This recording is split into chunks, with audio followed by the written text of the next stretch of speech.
warahmatullahi wabarakatuh. Bagaimana kabarnya kalian adik-adik semua? Semoga kalian dalam keadaan sehat dan selalu dalam lindungan Allah Subhanahu wa taala. Bagaimana? Kalian masih semangat belajar? Semoga walaupun pada masa pandemi ini kalian tetap diberikan semangat dalam bertelah beriman. Seperti biasa, untuk pertemuan pada pagi hari ini silahkan mengisi nama, kelas, dan nomor absen di kolom komentar di bawah ini. Jangan lupa ya. Hari ini kakak akan bercerita tentang kisah tauladan dari Nabi Ayub alaihissalam. Kita baca bismillah bersama-sama dulu ya. Bismillahirrahmanirrahim. Nah, sebelum kakak memulai untuk bercerita pada pagi hari ini, jangan lupa untuk duduk manis dan mendengarkan ceritanya hingga selesai ya. Selamat menyimak.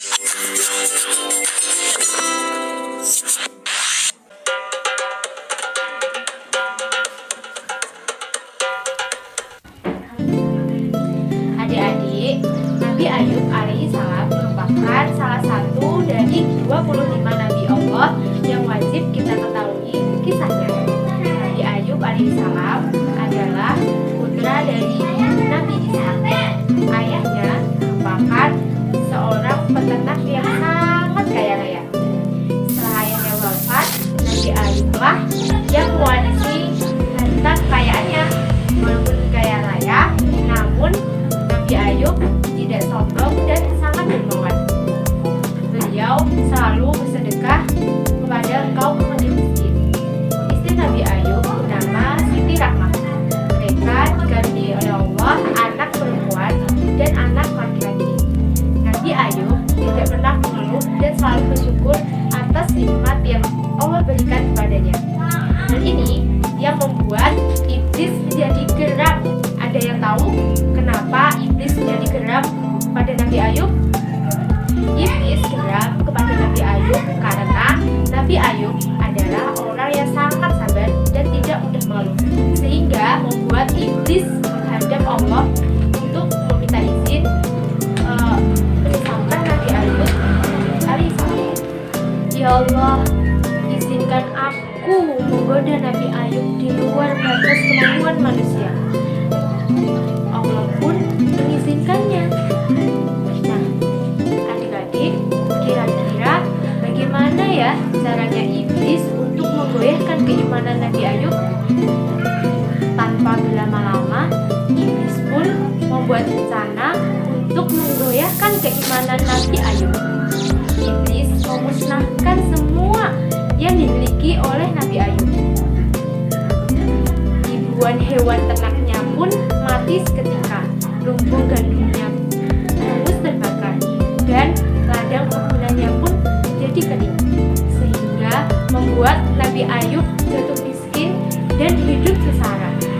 Tidak hanya itu teman-teman, iblis pun menghancurkan tempat tinggalnya Nabi Ayub, sehingga membuat anaknya Nabi Ayub meninggal dunia. Innalillahi wa inna ilaihi raji'un.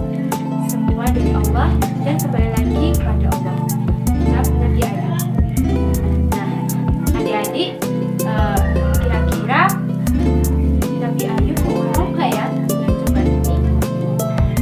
Nabi Ayub tidak pernah mengeluh, masih selalu bersyukur kepada Allah Subhanahu wa taala. Beliau selalu sabar dalam menghadapi cobaan ini. Musibah yang sangat besar ini tidak menggoyahkan keimanan Nabi Ayub kepada Allah Subhanahu wa taala, namun malah membuatnya semakin cinta dan semakin dekat kepada Allah Subhanahu wa taala. Melihat keteguhan Nabi Ayub, iblis pun menjadi semakin marah dan kehabisan akal. Iblis pun berkata, tidak ada lagi satupun yang tersisa kecuali tubuh Ayub. Lalu iblis pun meniupkan penyakit parah pada Nabi Ayub. Adik-adik, kira-kira penyakit apa ya yang ditiupkan pada Nabi Ayub? Nabi Ayub pun menderita penyakit kulit yang sangat menderita. Kulit Nabi Ayub sampai melepuh. Tubuhnya menjadi kurus kering dan juga mengeluarkan bau yang sangat busuk. Sekitar 18 tahun lamanya Nabi Ayub menderita penyakit itu. Nabi Ayub pun sampai diasingkan dan dijauhkan oleh tetangga dan saudara-saudaranya. Lalu, apakah istri Nabi Ayub tetap sabar?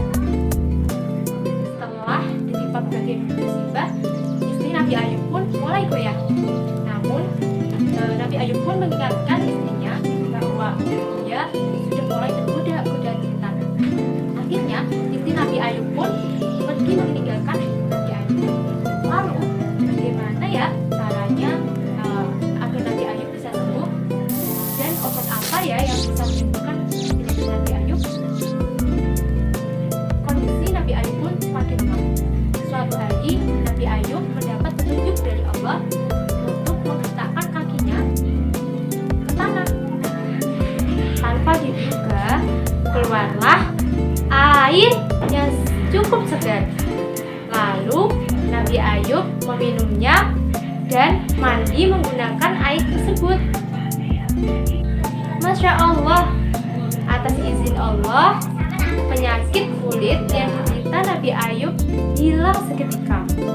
Kini kulitnya menjadi bersih, wajahnya pun menjadi tampan dan badannya pun semakin gagah. Ketika istrinya kembali ke rumah, dia pun kaget karena melihat seorang laki-laki yang berada di kamarnya. "Siapa kamu?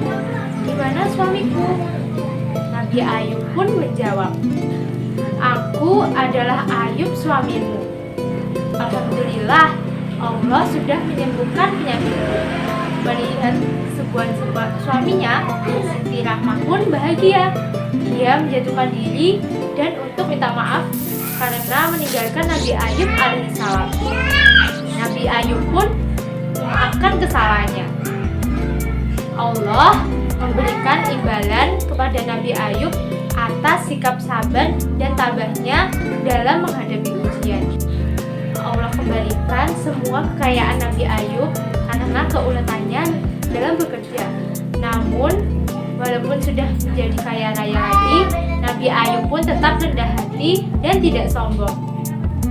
Allah juga memberikan anak kepada Nabi Ayub dan istrinya, sejumlah anak yang tertimpa musibah dulu. Nabi Ayub dan istrinya pun hidup bahagia. Mereka bersyukur karena telah melewati ujian yang diberikan oleh Allah. Mereka pun terus melanjutkan berdakwah, menyebarkan ajaran Allah.